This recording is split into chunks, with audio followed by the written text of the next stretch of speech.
I was about to suggest going back, when some other noises made us start up in alarm. They were gunshots echoing through the jungle.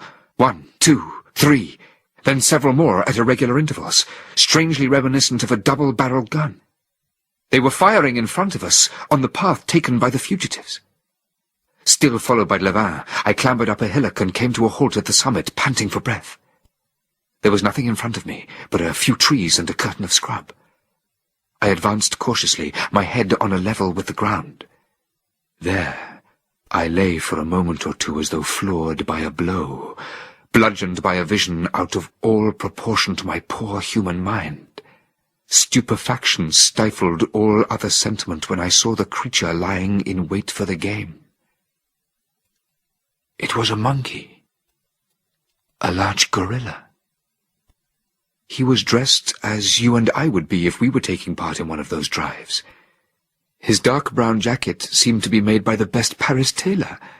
His breeches, flaring out slightly above his calves, terminated in a pair of leggings. There the resemblance ended. Instead of boots, he wore big black gloves. All of a sudden, he stiffened. He had noticed, as I had, a faint sound in the bushes a little to my right. He turned round and at the same time raised his weapon. From my perch I could see the furrow left in the undergrowth by one of the fugitives, who was racing like a mountain goat across the open ground. The shot rang out while he was still halfway across the field of fire.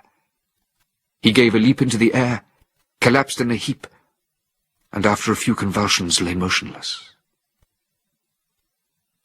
I had followed the change in the gorilla's expression from the moment he was alerted by the noise, and had registered a number of surprising factors. First of all, the cruelty of the hunter stalking his prey, and the feverish pleasure he derives from this pastime, but above all, the human character of his expression.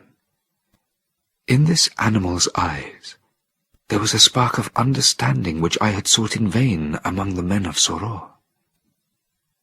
The shot made me redirect my gaze towards the victim, and I was the horrified witness of his final twitches. I then noticed with terror that the alley intersecting the forest was littered with human bodies. The beaters were on our heels. I saw one of them emerge from the foliage. It was an enormous gorilla laying about him at random with a club and screeching fit to burst his lungs. Levin started chattering with fear, while I waited for an opportune moment. My wretched companion unconsciously saved my life by his imprudence. He got up, started running off at random, and came out into the alley in full view of the hunter's field of fire. The shot seemed to snap him in two, and he collapsed, adding his body to all those that already lay there. I wasted no time in mourning him. What could I do for him? But waited for the moment when the gorilla would hand his gun to his servant. As soon as he did so, I likewise sprang out and raced across the alley. Hardly had I gone 100 yards when I stumbled headfirst into a wide mesh net stretched above the ground. It ran across a large section of the forest, and a crowd of fugitives who had escaped being shot had let themselves be caught as I had. To my right and left, frenzied jerks accompanied by furious whines bore witness to their efforts to break free. I was eventually so closely bound that I could not move at all, and was at the mercy of the monkeys who I heard approaching.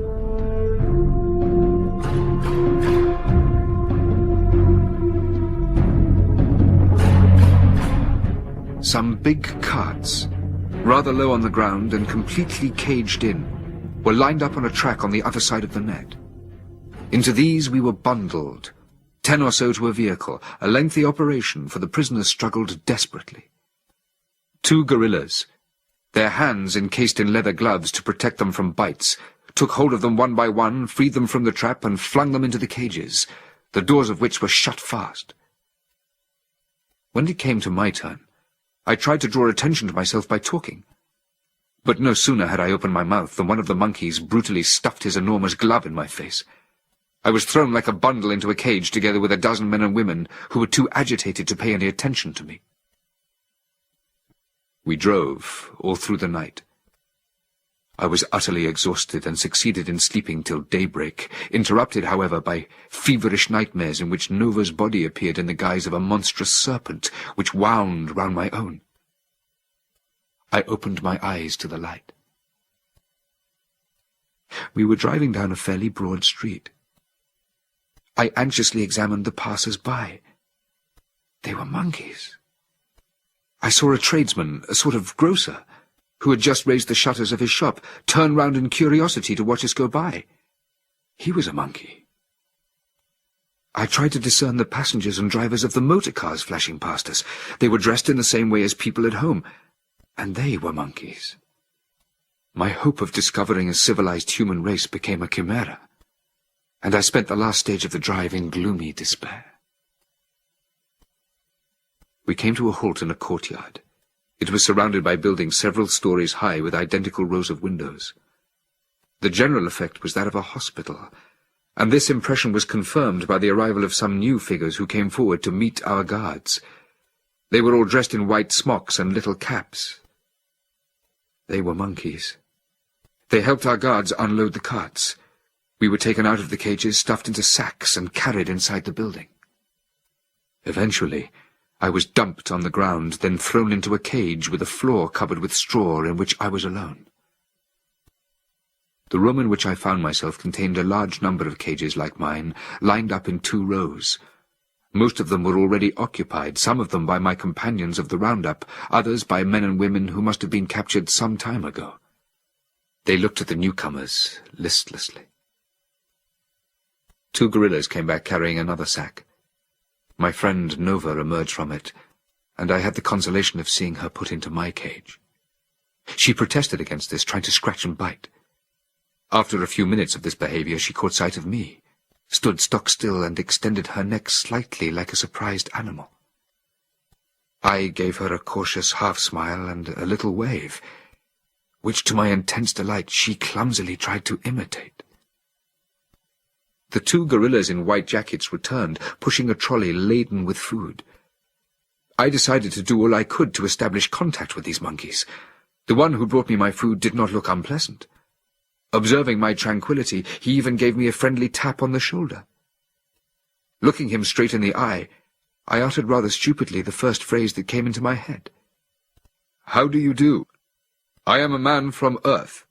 I've had a long journey." The meaning was unimportant. I only needed to speak in order to reveal my true nature to him. I had certainly achieved my aim. Never before had such stupefaction been seen on a monkey's face. He stood gaping, and so did his companion. The 2 apes then looked at each other, and began roaring with laughter. Tears were streaming down their faces, and one of them had to put down the bowl he was holding to take out his handkerchief. My disappointment was such that I immediately broke into a towering rage. I began shaking the bars, baring my teeth, and cursing them in every language I knew. When I had exhausted my repertoire of invectives, I went on giving incoherent yells, with the only result that they shrugged their shoulders. All the same, I had succeeded in attracting their attention. As they went off, they turned around several times to look at me. The following day, I saw a new figure enter the room, accompanied by the 2 warders. It was a female chimpanzee, and I realized she held an important post in the establishment from the way the gorillas kept in the background. I watched her carefully as she approached. What struck me most about her was her expression, which was remarkably alert and intelligent. She seemed to be quite young, in spite of the simian wrinkles that framed her white muzzle. "Good day to you, madame," I said with a bow. I had spoken in my gentlest voice. A look of intense surprise came over the she-monkey's face, but she maintained her composure and actually silenced with a gesture of authority the gorillas, who had started sniggering again. "Madame, or mademoiselle," I went on, feeling encouraged, "I am sorry to present myself to you in these conditions, and in this state of undress. Believe me, I'm not in the habit." I was once again spouting whatever nonsense came into my head.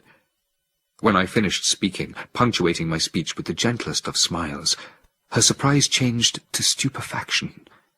Her eyes blinked several times, and the wrinkles on her forehead grew more pronounced. She in her turn smiled at me, and I had the impression that she was beginning to suspect a part of the truth. When she spoke haughtily to one of the gorillas, I was mad enough to hope that my cage was about to be thrown open with 1,000,000 apologies. The warder fumbled in his pocket and took out a small white object which he handed to his superior. The latter put it herself in my hand with a charming smile. It was a lump of sugar. A lump of sugar.